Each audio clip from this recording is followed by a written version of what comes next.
In the industry, garments are sewn all the way through before they're ever pressed. Granted, they may press a jacket before they put the lining in, but that's it. You do not need to press as you sew. Not only do you not need to, you're harming your fabrics because fabrics are delicate. Granted, they're thrown all over the factory, which is one of the reasons when you go into a store to buy clothing, the garments look kind of like they've been mashed down. But when you sew at home, you want to have the elegant look that goes with clothes that are made over in the couture houses in Paris, right? Well, you can have that if you stop using the stupid iron. Hi everyone, I'm Laurel Hoffman, and I'm sharing with you in my books and videos the information I learned when I was trained in the industry. There I learned how to draft, fit, and grade patterns for the factories. When the industry was going offshore, I decided to write it down. And this is how you do it.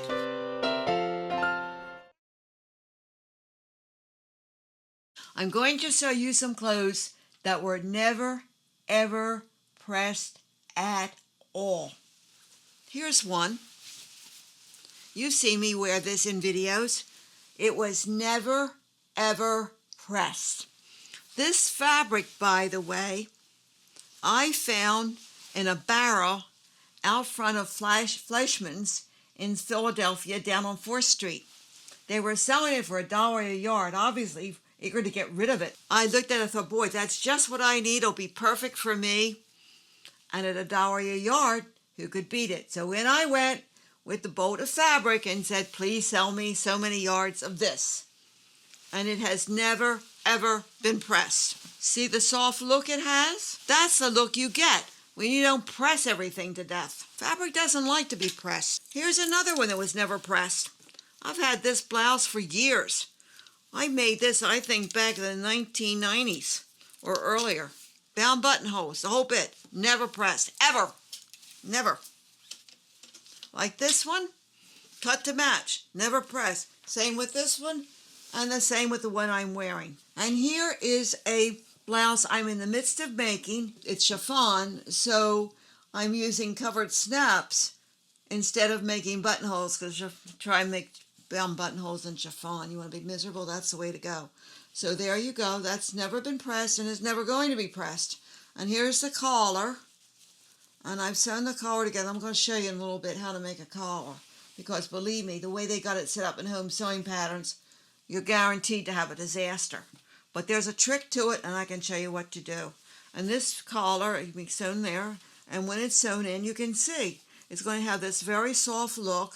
If I were to press this, it could very well burn through the fabric. I don't want to do that. And this has been cut so that it will match fairly well at the neckline.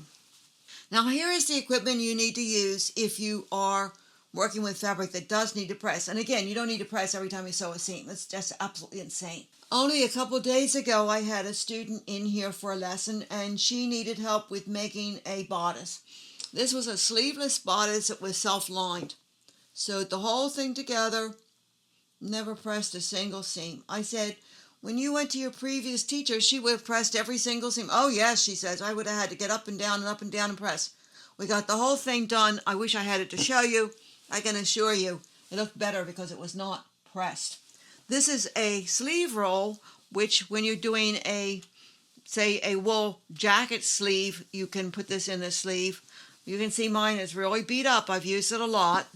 And here is a ham, which is nice for when you are pressing darts and so forth.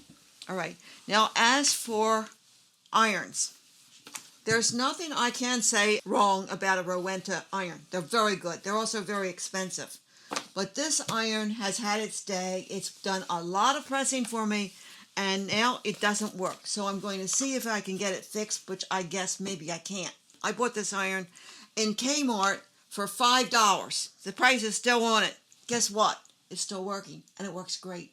You don't need to spend a lot of money on irons.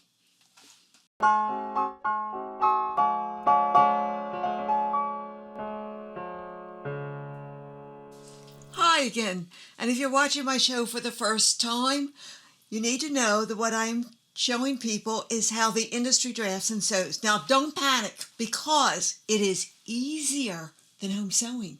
It is easier, and you don't need a whole lot of equipment. So don't panic, because whatever you have in your home, if you have just a basic sewing machine, it'll be fine, because you don't need anything exotic. I have two machines here that I'm going to show you. One is a little Singer. This machine was built in 1941, and it works like a dream. All it does is sew forward. You can make it sew backward, but it's a pain in the neck. But there's a way to get around that. You don't have to sew backward on this machine, and you can still lock in your stitches when you start your seams. And you can buy one of these on eBay. Sometimes they need to be reconditioned, but machines sooner or later do need to be reconditioned, so there you go. And you can get manuals. Here's one my son bought me. Here is information I got off the net on my own about it. So, and this is a book that I think I found on the net and bought. So there's no problem learning how to use this. But the reason I like this machine is because when I'm teaching a new sewer, it takes them about 3 minutes or less to learn how to use the machine. And that's a big benefit. All right. If you want to go and get something a little more complicated, you want to be able to make buttonholes in your sewing machine, then I highly recommend the Netchi, which is here. This is the Netchi Q132A. The instructions are in there. This is a very easy sewing machine to use. It does not have a computer in it. If you want to buy a sewing machine with a computer, that's your option. But quite frankly, you don't need it. And machines with computers in them don't hold up as long as machines without them. This is a very good machine. It'll sew through plies of fabric. I've sewn drapes on it. It's fantastic. Why do I have this machine as well as this one? Because this one zigzags. And sometimes when I'm teaching a class, I need to be able to show zigzagging. But you don't need zigzagging. You can get around that with other seam finishes, which I will discuss in a future video. Now, one thing that's very important for you to know about these newer machines. See, this machine, you can see this very small hole in this machine. This machine will only sew straight, forward and back, but you don't really need a zigzag. Like I said, I will show you some ways to get around the need to zigzag and finish your seam allowances. There's different seam approaches that you can do, so you don't have to do it.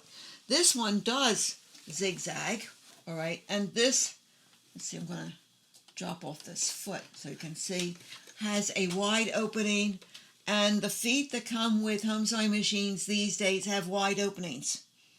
Now, I know that some of you are getting fabric caught down in the race when you sew, and that's the problem.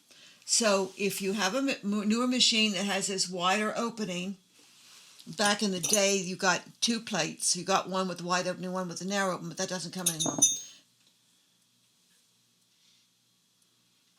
And putting a snap-on straight stitch foot solves the problem. So if you're sewing with a straight stitch foot, even though you have the wide opening in the plate, you can still sew straight stitches and not have fabric jammed in the race.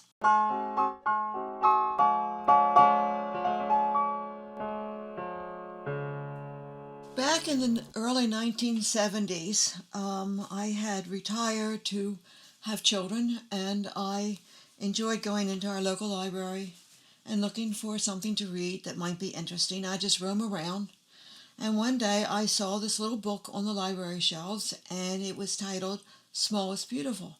Well, that's interesting. I'll read that book. Here it is. I have my own copy now. This book was written by E.F. Schumacher, who was an economist, and he wrote this book which became known all over the world. It's been translated into many languages. It's very inexpensive. If you want to read it, it's probably in your library, and if it isn't, they can get it through Library Loan. It's out there. And I started reading it, and I thought, he's talking about how industrial technology needs to be scaled down so it can be used at the local level. That's what I'm doing. He doesn't really mention the apparel industry in the book, but it does come down to that we have all this industry, but it's only of use in the big cities, as he says, and it needs to be scaled down so it can be used at the village level, as he puts it. In other words, by ordinary individuals. People today aren't sewing, and one of the big problems is that the home sewing patterns are so difficult to use. I had retired from the industry. The people that I worked with in the factory were losing their jobs because the industry was going offshore. People who worked on the line were highly skilled in individual skills. For instance, they might be a pocket sitter or be able to set zippers. Some of them could set 500 zippers in a day. Where to get a job as a zipper setter if that's all you know? Many people who work in the industry, in the apparel industry, do not know how to make their own clothes. That's a fact, because it is line assembly. I decided to do something about it. I decided to write my books, and I've been at it ever since. Now my son has joined me. He is behind the camera as I'm speaking to you, taking the videos. He will edit them, and they're going to go up on YouTube. And that's what I'm doing. My background, I started out doing home sewing for people who didn't make any money. Got a job with Ann Packarduni over at Joy de Viva, which was at the time a boutique comparable to those in Paris, where I was trained by two European master tailors. They were starting to make the gowns for the women on Main Line who were coming in to have gowns made to go to John F. Kennedy's inaugural ball. He had just been elected. But I didn't make any money there either. Everyone told me to go to Alfred Angelo's. I went there, and there is where I began to learn the procedures that are used in the industry. I was amazed. What I thought was very important, didn't care beans about. What I thought didn't matter at all was extremely important. I had to rethink my whole way of sewing, and this is what I'm bringing to you. After Alfred Angelo's, I worked at Corner House, where I was trained by the best pattern grader at the time in Philadelphia.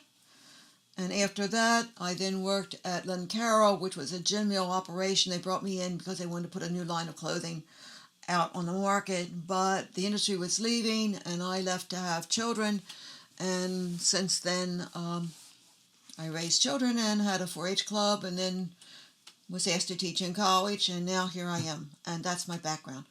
I feel you need this information, and I'm determined to see to it you get it. Thanks for watching.